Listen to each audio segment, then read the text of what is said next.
History is filled with powerful queens, but few ruled with the iron will and strategic mind of Elizabeth I for nearly 45 years. She sat on the English throne, a woman in a man's world, holding absolute power. But there's one question that has fascinated historians for centuries. Why did the Virgin Queen never marry? Was it a personal choice, a political masterstroke, or a sacrifice she felt she had to make for her kingdom? Today, we rediving deep into the life of Elizabeth I to unravel the mystery behind the crown that refused love. To understand Elizabeth's choices, we have to look at her childhood. It was anything but a fairy tale. Her father, the infamous King Henry VIII, had her mother, Anne Boleyn, executed when Elizabeth was just a toddler. Can you imagine? Your own father ordering your mother's death and then declaring you illegitimate. This single event shaped her entire life. She saw firsthand how marriage, especially for a royal woman, could be a death sentence. Her stepmothers came and went, often meeting tragic ends. Catherine Howard, another of Henry's wives, was also executed. For young Elizabeth, the lesson was brutal and clear. For a woman, marriage meant giving up control, and for a queen, it could mean giving up everything, including her life. Growing up, Elizabeth was a pawn in the dangerous game of court politics. As a young princess, she was bright, well-educated, and keenly aware of the threats around her. During the reign of her younger brother, Edward VI, she was implicated in a plot involving Thomas Seymour, a man who had married her stepmother Catherine Parr and had shown an inappropriate interest in Elizabeth herself. This brush with scandal and danger taught her another valuable lesson. Men seeking to marry her were often seeking power for themselves, not her well-being. She learned to be wary, to trust no one completely. This early trauma and mistrust would follow her all the way to the throne. When Elizabeth was crowned Queen of England in 1558, the pressure to marry was immediate and immense.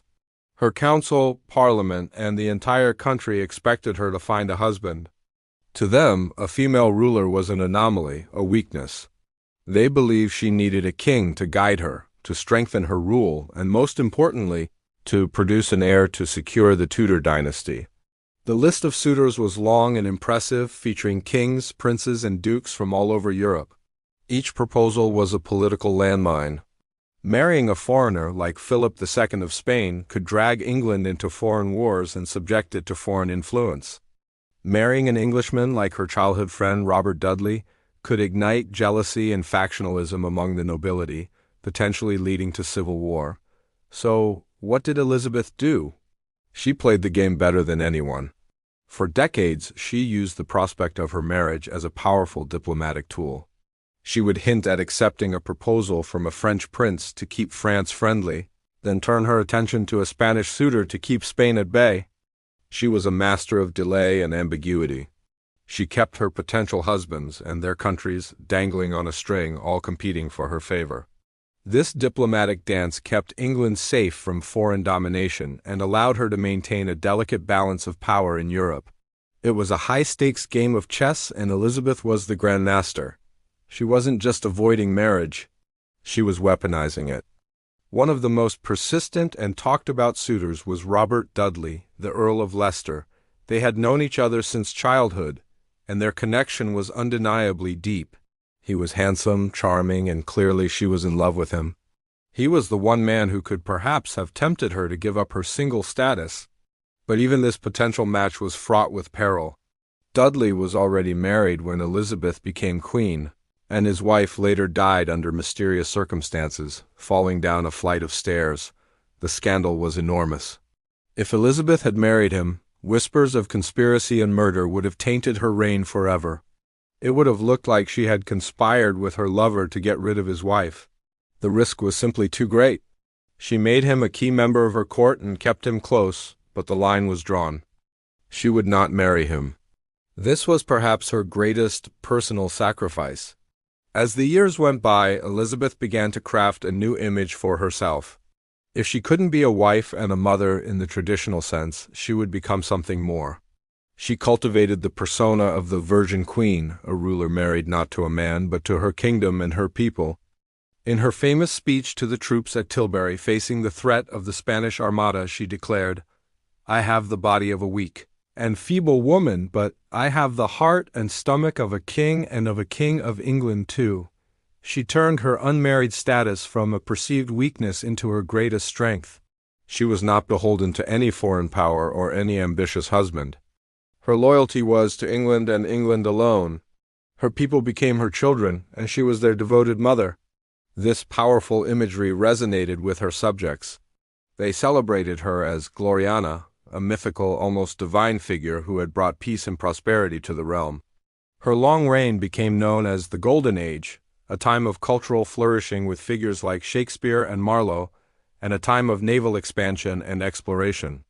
By remaining single, she maintained absolute authority. There was no king to challenge her decisions, no power struggle in her own bedroom. Every command came from her, and her alone. She proved that a woman could rule just as effectively, if not more so, than any king.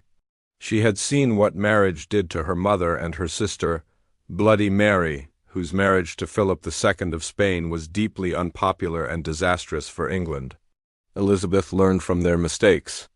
In the end, Elizabeth's decision was a complex blend of personal trauma, political genius, and profound sacrifice. She had learned early on that for a queen in her position, marriage meant surrendering power. It meant becoming secondary.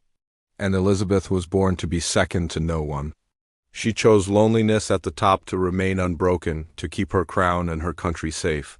She paid a personal price for her power, giving up the possibility of a husband and children. But in doing so, she gave England one of its greatest and most stable eras. She redefined what it meant to be a queen, proving that a woman's strength didn't come from her husband, but from within. Her legacy is not one of a queen who failed to find love, but of a ruler who loved her country so much that she was willing to sacrifice everything for it. Thank you so much for watching. What do you think? Was Elizabeth's choice a masterstroke of political strategy or a tragic personal story? Let me know your thoughts in the comments below. And if you enjoyed this journey back in time, don't forget to like, subscribe, and hit that notification bell for more stories from history. See you next time.